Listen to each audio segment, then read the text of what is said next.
Imagine une voiture qui apprend à conduire comme un humain. Pas de radar, pas de lidar, pas de carte ultra détaillée, juste des caméras, un cerveau artificiel et une intelligence qui s'entraîne chaque jour dans les rues de Londres. Et devine quoi ? Nvidia est prêt à miser 500 millions de dollars dessus. Et attention, face à ça, il y a Tesla. Le champion incontesté des données, des millions de kilomètres réels enregistrés et un réseau mondial impossible à égaler. Alors, Wave peut-il vraiment défier Tesla ou est-ce seulement une validation tardive de la vision de Musk ? Bienvenue dans le futur, bienvenue dans le clash. Nvidia, le stratège caché derrière l'IA. Nvidia, c'est aujourd'hui plus qu'une boîte de puces graphiques. C'est devenu le cœur battant de l'intelligence artificielle mondiale. ChatGPT, ça tourne sur Nvidia. Les supercalculateurs des labos, Nvidia. Les data centers des géants du cloud, Nvidia encore. Mais Jensen Huang n'est pas rassasié. Son obsession, c'est de contrôler la prochaine révolution industrielle. Et il a compris une chose. Après l'IA générative, après le cloud, la prochaine frontière, ce sont les voitures. Des voitures qui ne se contentent pas de rouler. Des voitures qui apprennent, qui s'enseignent la route à elles-mêmes. Et pour ça, Nvidia regarde une start-up encore méconnue. Wave. Wave, le pari britannique. Wave, c'est une petite boîte fondée à Londres en 2017. Ils ont eu une idée radicale. Ne pas copier Tesla, ne pas copier Waymo, mais repartir de zéro. Comment ? 7 caméras autour de la voiture, aucun radar, aucun lidar, pas de carte HD ultra précise, pas d'annotation manuelle. Tout repose sur un modèle fondamental d'IA. Une IA qui regarde, qui observe et qui apprend comme un humain apprend à conduire. C'est ce qu'on appelle le end-to-end learning. La caméra capture, l'IA traite, la voiture agit. Pas de couche intermédiaire, pas de bricolage, pas de fusion compliquée entre lidar, radar et GPS. Juste de l'apprentissage profond, pur et brut. Et ça marche déjà. Wave roule dans Londres. Wave roule à San Francisco et prépare une expansion vers l'Allemagne, puis le Japon. Tesla entre en scène. Mais attention, parce que Wave, c'est un laboratoire. Tesla, c'est une réalité mondiale. Chaque Tesla en circulation, c'est une caméra roulante. C'est de la data collectée en permanence. Plus de 5 milliards de kilomètres enregistrés, une base de données inégalée dans toute l'histoire de l'automobile. Et c'est là que Musk écrase la concurrence. Parce qu'une IA sans données, c'est un corps sans oxygène. Et sur ce terrain, Tesla est imbattable.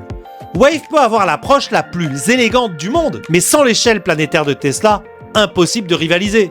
Et pourtant, le fait que Nvidia mise 500 millions sur Wave, c'est un signe fort. Un signe que la vision Camera Only de Musk, cette vision que tout le monde critiquait, est en train d'être validée par les géants de la tech. Le dilemme du lidar.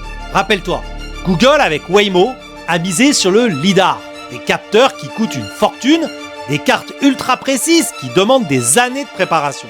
Résultat, Waymo avance, mais lentement, trop lentement. Tesla, au contraire, a toujours dit « Le lidar est une béquille ». Elon Musk, totalement inutile. Une phrase qui faisait rire les ingénieurs.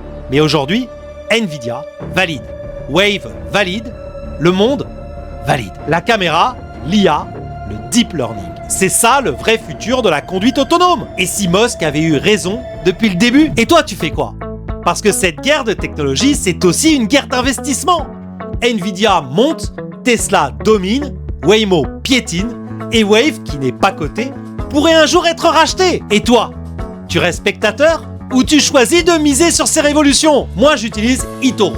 Tu peux acheter des actions Tesla, tu peux miser sur Nvidia, ou même copier les portefeuilles d'investisseurs pros. Tout ça directement depuis ton smartphone. Le lien est dans la description et toi aussi tu peux passer à l'action. Géopolitique du volant, ce n'est pas qu'une histoire de voiture. C'est aussi une histoire de nation. Les États-Unis veulent garder la main. Londres avec Wave essaie de se placer comme hub d'IA. L'Allemagne observe, inquiète pour son industrie auto vieillissante.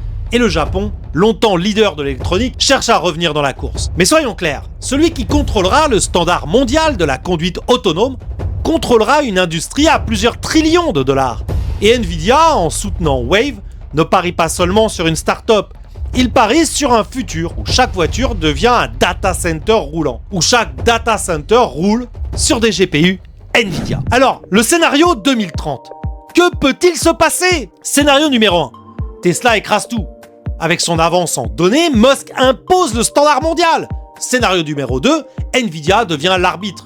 En fournissant la puissance de calcul, il prend une commission sur chaque IA de conduite.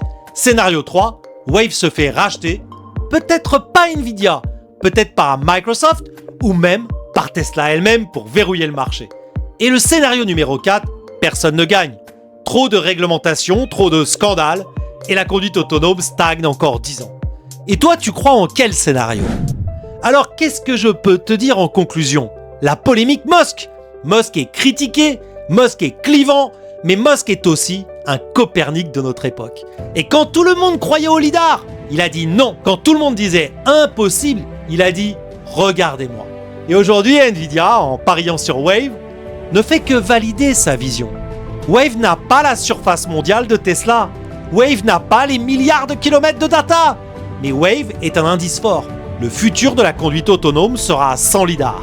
Alors dis-le moi en commentaire. Tu es team Tesla ou tu crois que Wave peut créer la surprise? Et le mot japonais du jour, kakushin, l'innovation. Parce que dans cette guerre technologique, seule l'innovation décidera du vainqueur.